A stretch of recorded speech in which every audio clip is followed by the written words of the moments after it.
শাশুড়ি মা না বানিয়ে খাওয়ালে হয়তো জানতেই পারতাম না চাল কুমড়ো পাতা দিয়ে এত মজাদার একটি রেসিপি বানানো যায়। এটা থাকলে দুপুরে খাবার পাতে অন্য আর কিছু লাগবে না হয়তো। এখানে আমি 10-12টা বড় সাইজের চাল কুমড়ো পাতা ভেতরে শিরাগুলো ফেলে দিয়ে খুব সুন্দর করে ধুয়ে রেখেছি। একটা ছোট মিক্সার গ্রাইন্ডারে তুলে নিলাম 2 টেবিল চামচ কালো সর্ষে, 1 টেবিল চামচ সাদা সর্ষে, সঙ্গে 7-8টা কাঁচা লঙ্কা, একটা বড় সাইজের টমেটো। এর মধ্যে দিয়ে দিলাম 1 টুকরো আদা আর একটুখানি জল মিশিয়ে খুব সুন্দর একটা মিহি পেস্ট বানিয়ে নিতে হবে। এবার এটাকে সাইডে রেখে একটা প্লেটে তুলে নিচ্ছি 1 চা চামচ নুন, এর সঙ্গে দিয়ে দিচ্ছি 1/2 চা চামচ হলুদ গুঁড়ো, 1/2 চা চামচ লঙ্কা গুঁড়ো আর সঙ্গে কিছুটা পরিমাণে সানরাইজের মাস্টার্ড পাউডার বা সর্ষে গুঁড়ো।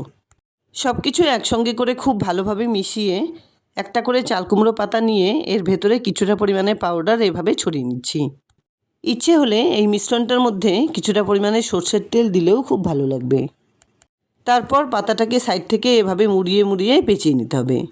ঠিক একইভাবে প্রত্যেকটা পাতা রেডি করে নিতে হবে। ঠান্ডা লাগার কারণে গলার অবস্থা খুব একটা ভালো নয়, তাই ভয়েসটা শুনতে একটু অসুবিধে হতে পারে, সেজন্য এক্সট্রিমলি সরি। সমস্ত পাতাগুলো এভাবে রেডি করে নেবার পর একটা বড় বাটিতে তুলে নিচ্ছি 1 বাটি বেসন।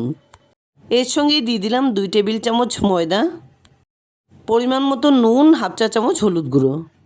এবার সব কিছু একসঙ্গে করে মিশিয়ে অল্প অল্প পরিমাণে জল দিয়ে, খুব একটা পাতলাও নয় আবার খুব একটা ভারীও নয়, ঠিক এরকম কনসিস্টেন্সির একটা ব্যাটার বানিয়ে নিতে হবে। অন্যদিকে কড়াইতে পরিমাণ মতো সাদা তেল খুব ভালোভাবে গরম করে নিতে হবে। তেল গরম হয়ে এলে কড়ার চারদিকে ভালোভাবে লাগিয়ে নেবার পর একটা একটা করে রেডি করে নেওয়া পাতা ব্যাটারে এভাবে ডিপ করে তেলে ছেড়ে দিতে হবে। বিয়ের আগে আমার মাকে দেখতাম এই চাল কুমড়ো পাতার ভেতরে সর্ষে পোস্ত বাটা ভরে চপ বানিয়ে নিতে। তাছাড়াও খুব ছোট মাছের ঝাল বানিয়ে এই পাতার ভেতরে ভরে সেটা দিয়েও চপ বানিয়ে নিত। সেটা যেমন একরকম স্বাদ, আমার শাশুড়ি মায়ের কাছে এই রান্নাটা খাওয়ার পর সত্যি আমি যেন তার ফ্যান হয়ে গেছি।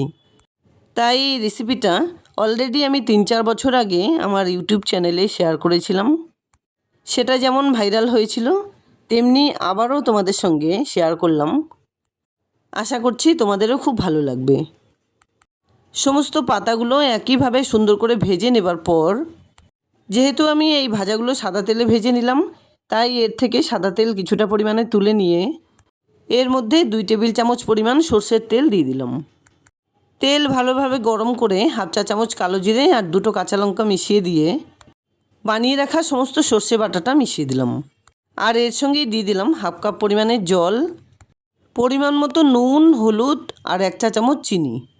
এর সঙ্গে একটা সুন্দর কালার আনতে মিশিয়ে দিলাম 1 চা চামচ কাশ্মীরি লঙ্কা গুঁড়ো।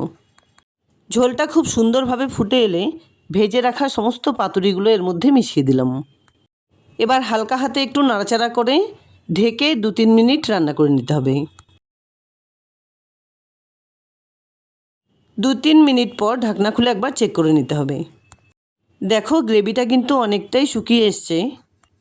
ঠিক এই রকমই কিন্তু হতে হবে রান্নাটা। খুব একটা ঝোল ঝোল থাকলে কিন্তু ভালো লাগবে না। আর নামিয়ে নেবার পর রান্নাটা কিন্তু অনেকটাই টেনে আসবে। রান্নাটা হয়ে গেলে আমি একটা থালায় নামিয়ে নিচ্ছি। সত্যি কথা স্বীকার করতে দোষ নেই। সত্যি বলছি, যখন এই রান্নাটা আমার শাশুড়ি মা প্রথম আমাকে করে খাওয়ালেন, আমার এতটাই ভালো লেগেছিল যে চাল কুমড়ো পাতা আনলেই মনে পড়ে এই রান্নাটার কথা। গরম ভাতে এতটাই স্বাদের খেতে যে অবশ্যই একবার বানিয়ে খাওয়ার অনুরোধ রইল। ভালো লাগলে লাইক, শেয়ার, কমেন্টস করতে ভুলবে না প্লিজ।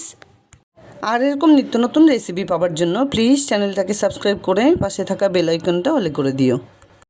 দেখা হচ্ছে নতুন কোনো রেসিপি নিয়ে। ভালো থেকো, ধন্যবাদ।